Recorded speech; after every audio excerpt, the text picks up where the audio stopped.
The t-shirt is the most deceptive garment in your wardrobe. Most men treat it as an afterthought, something to throw on when they've officially checked out for the weekend. But for a man of status, a flimsy, shapeless t-shirt isn't just casual. It is a failure of discipline. It turns a powerful frame into a slumped silhouette and signals to the world that you've stopped paying attention to the details. In this masterclass, we are stripping away the lazy stigma. We aren't talking about the graphic tees of your youth or the paper-thin basics bought in bulk. We are treating the t-shirt as a piece of architectural engineering. We're looking for structure, weight, and a fit that commands respect even when you aren't wearing a suit. This is about making the most basic item in your closet the strongest foundation of your presence. It's time to stop just wearing a t-shirt and start mastering it. Let's get into the ground truth.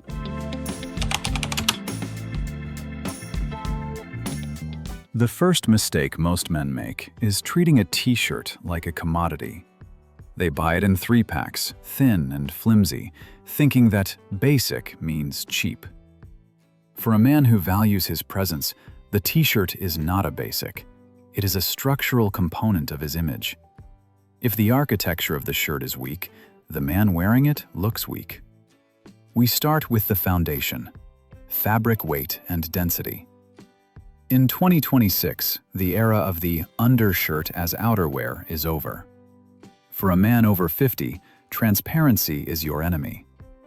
We are looking for heavyweight cotton, specifically between 200 to 300 GSM, or grams per square meter.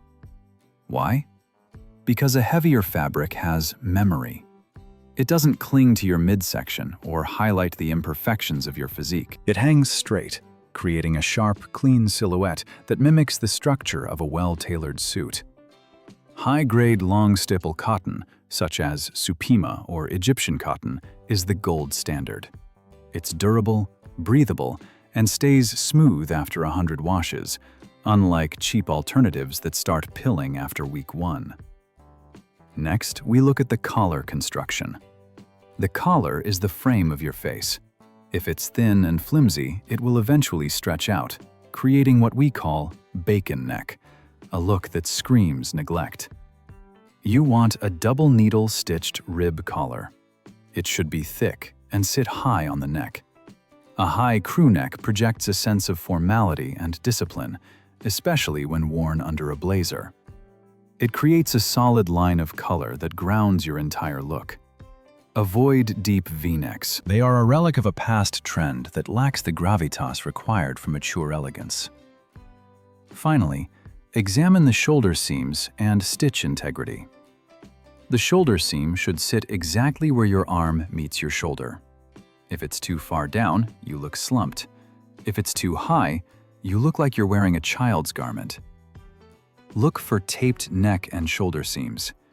This is a small strip of fabric sewn over the seams to prevent stretching and to ensure the shirt maintains its shape year after year. This isn't just about fashion. It's about the longevity of your investment. You aren't just buying a t-shirt, you are acquiring a tool that reinforces your frame.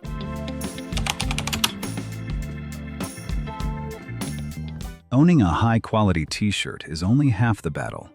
If the proportions are off, you don't look like a man of status, you look like you're wearing someone else's laundry.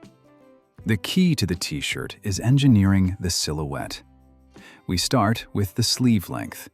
For a man over 50, the golden rule is the mid-bicep break. If the sleeve is too long, reaching the elbow, it hides the structure of your arms and makes you look physically diminished. If it's too short, it looks like you're trying to relive your gym days in your 20s. The sleeve should hit exactly at the midpoint of your bicep, ending with a slight tension that suggests strength without shouting about it. If the sleeve is a bit loose, a single, neat 1-inch roll can provide an immediate structural lift to your shoulders. Next, we address the hemline. The length of your t-shirt dictates the perceived length of your legs. In the 2026 landscape, we avoid the long line trends. Your t-shirt should end right at the mid-fly of your trousers. Any longer, and you become a walking rectangle, losing the definition of your waist and making your legs look short. If you're wearing it under a blazer, this length ensures that the shirt doesn't peek out from under the jacket in a sloppy manner. It keeps the visual loop tight and professional. Finally, let's discuss the layering pivot. A t-shirt under a blazer is a power move, but only if the collar stays disciplined. The collar of your t-shirt must sit high and firm against your neck, creating a clean contrast with the lapels of your jacket. Avoid wearing a t-shirt that is lighter than your blazer. Instead, look for tonal depth. A charcoal t-shirt under a navy blazer or an olive t-shirt under a tan jacket projects a silent identity of sophistication. You aren't just dressed down, you are intentionally curated. This is how you take the most basic item in existence and turn it into a statement of unwavering authority.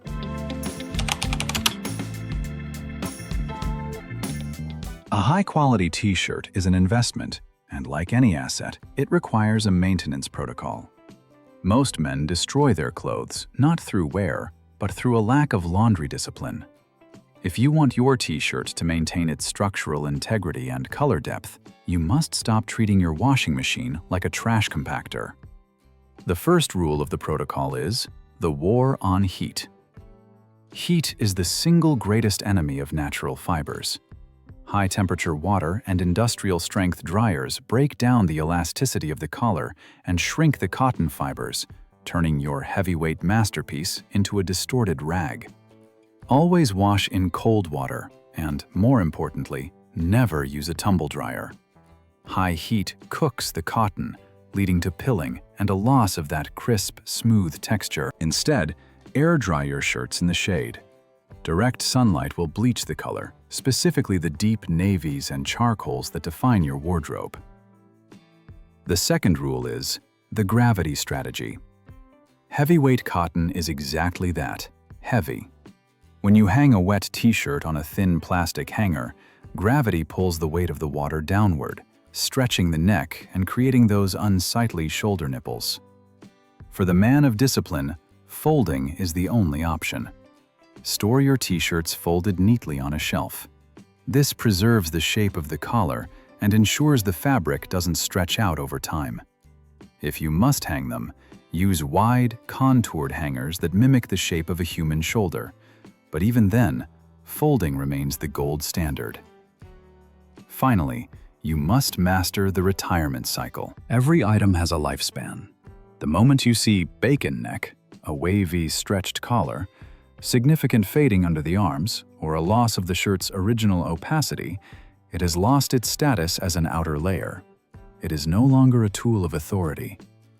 At this point, you don't keep wearing it, you retire it. It either becomes a layer for sleep or a rag for your car. A man who respects himself doesn't wait for a shirt to have holes before replacing it. He replaces it the moment it stops reinforcing his silhouette. Discipline is knowing when to let go.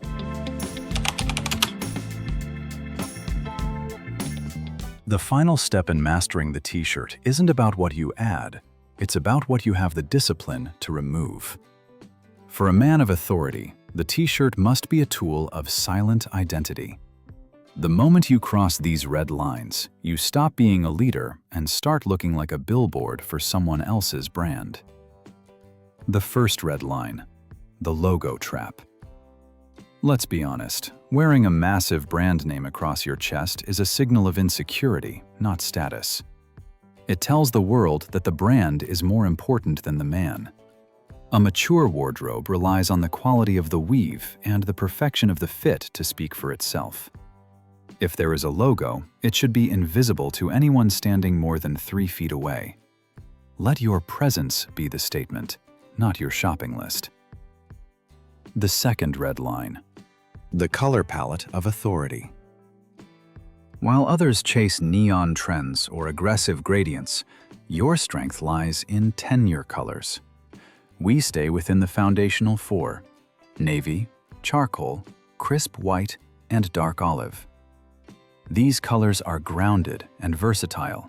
They suggest a man who doesn't need to shout to be noticed. Avoid distressed or vintage washes that look artificially aged. They lack the crispness required for a professional image. True elegance is found in solid, deep tones that reinforce your silhouette rather than distracting from it. The final red line. The undershirt confusion. This is a fatal stylistic error. An undershirt, those thin, ribbed, or deep V-neck garments, is underwear.